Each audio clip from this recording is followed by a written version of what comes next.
got to the moon, he found this beautiful, fluffy ginger cat, and they asked their names. So the black cat told him, "Hey, my name is Salo," and the orange cat told him that his name was Orson. They became really, really, really good friends, but after some years, the moon was not enough for them. It was not enough. It was not enough. So they decided to go and to the earth and find some humans. When they were walking towards the earth, Salo just discovered that when he touched his any surface with his nose, he could bring flowers out of it. Flowers and flowers and flowers and flowers. So when they finally got to the earth, they found that everything was destroyed. There was no humans. There was nothing on the earth. Like everything was destroyed. So Salo started, playing with his nose and started creating all these, plants and flowers. And then they found a little kitty. And the kitty told them, "I've been waiting for you for 2,000 years. In the book of cat, the god, it always said that it was going to be a ginger cat and a black cat, that they were going to rescue us from the human race, and you're finally here." So the Orson and Salo, they finally realized that they were the gods. So they saved the little kitty, and they repopulated the earth with a lot of cats. Humans were not anymore in the earth. Wow, I love that one. Okay. There was this black cat who was living in a planet far, far away, and he wanted to play the violin, but he didn't have any money. I don't know if that's the fake answer. Okay, he didn't have any money, so he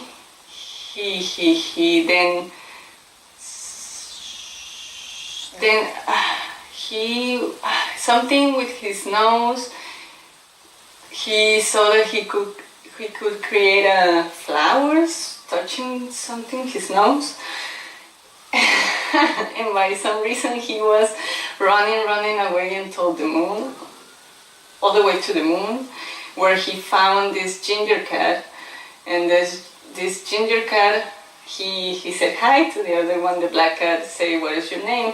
So the black cat was named Silo.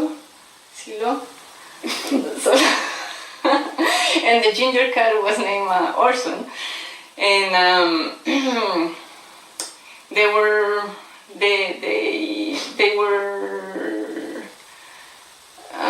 they went to planning a travel to Earth.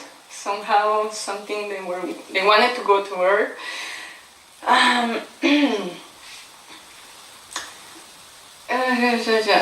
Something happened on the way.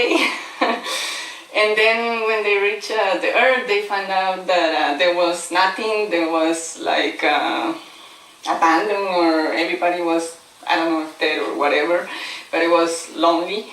So they found this small kitty. Then he told them that if they were the gods, because he saw that there was a ginger and a black cat in a book of the great cat, the god cat. And so they figured out they were the gods. Something like that? Yeah, pretty much. Okay, your turn. Okay. There was this boy named Anakin. He was living in the planet Toto. Anyway, he was living with his uncles, because his parents were killed when he was a child and he didn't know them really. So when he reached 18, he told them that he wanted to be a warrior. He wanted to go to war, because over there in, it was a planet far, far away too. and he wanted to go to war to be how do you say like a pilot? A pilot. And his uncle was very mad with him because he wanted to help him with the farm. They had a small farm over there, and he didn't want any troubles with the government or whatever. But he refused to stay with him, and he left anyway. So he joined the forces of the galaxy. Oh my God, that sounds like a Star Wars reference. Yeah, but you've never seen that one, so you don't know. Or you do? No. Okay. So it's modified. Anyway, he joined the forces to fight the Emperor. I'm not gonna. His name is. His name was Captain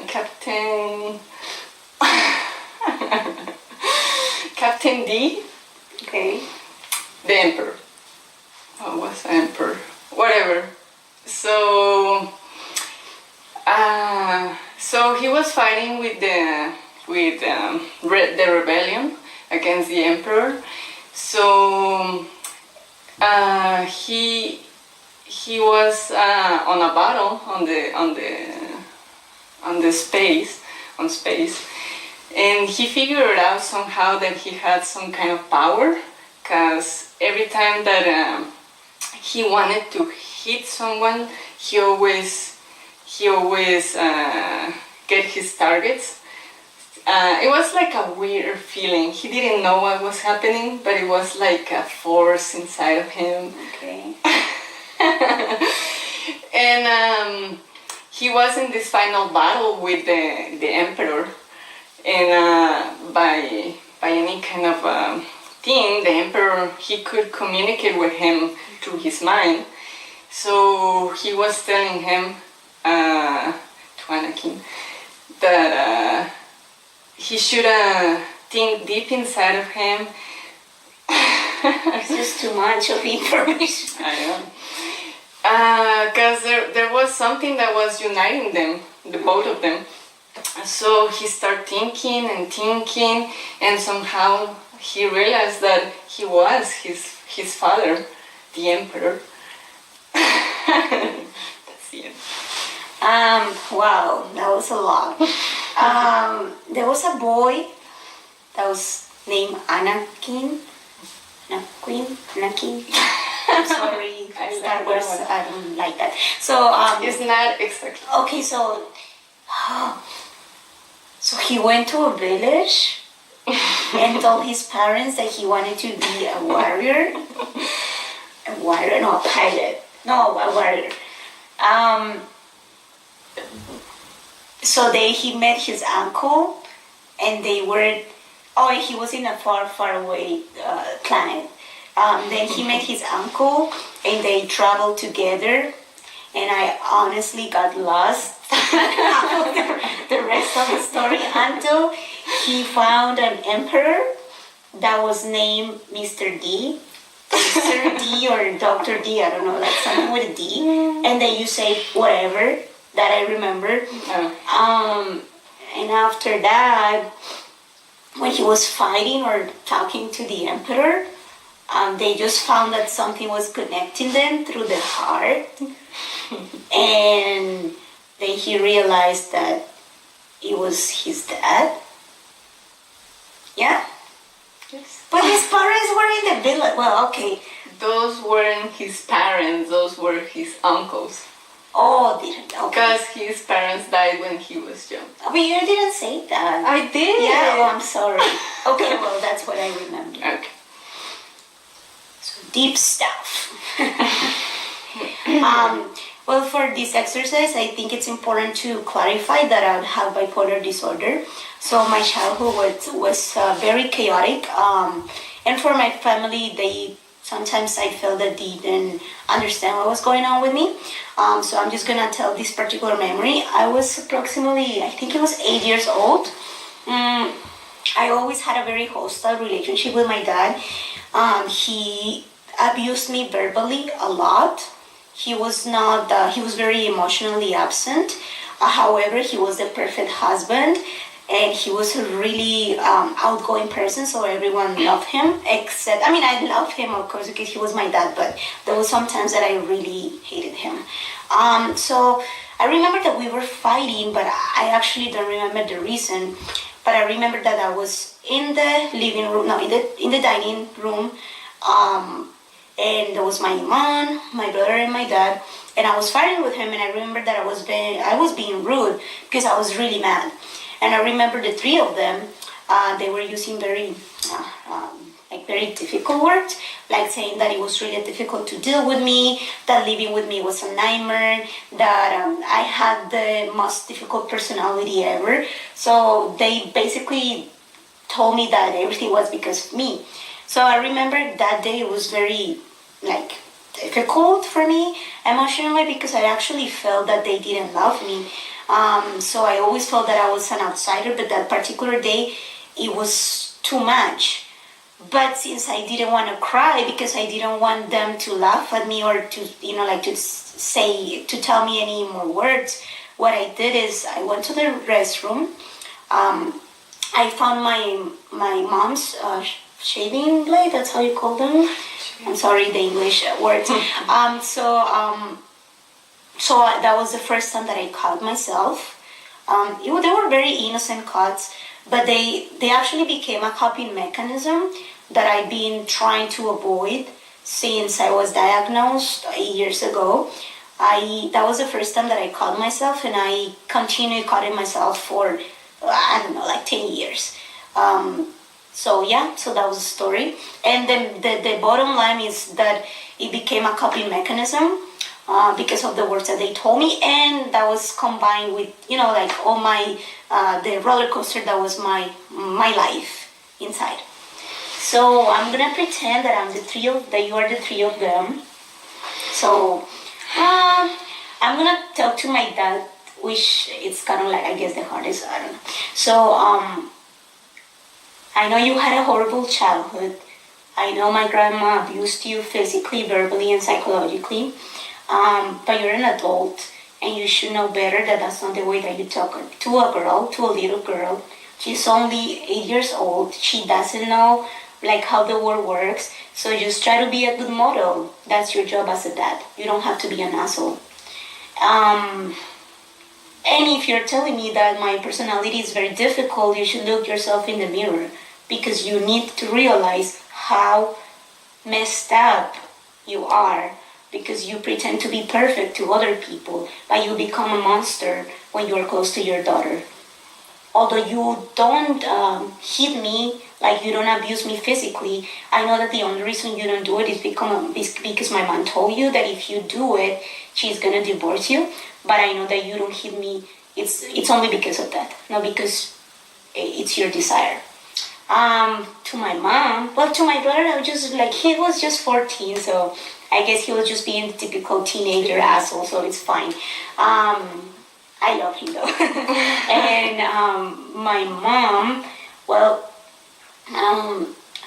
I know you have realized with time that you made a lot of mistakes when you found out about my illness, and we have healed a lot of wounds. You actually were an amazing mom. However, you always took his side, and where you are at a preschool teacher, you are super smart. You have read a lot of psychology and development books, and you should know better how to treat a child, that you don't say those words. Although I know that you were trying to defend my dad, you should think that I was just a child, and that's not the way to treat a child. When three people are fighting against one little girl that is only 8 years old, there are going to be serious consequences. And that's all. Okay, now it's your turn. Okay. Well, I guess it's on the same line, daddy issues. Yeah. It's not a clear memory, but I was 6, 7 years old, maybe 8. It was very common that I used to hear my mom and dad fight because he was cheating on her. Everybody knew, but just nobody talked about that. So I guess one night I heard them fight on the kitchen.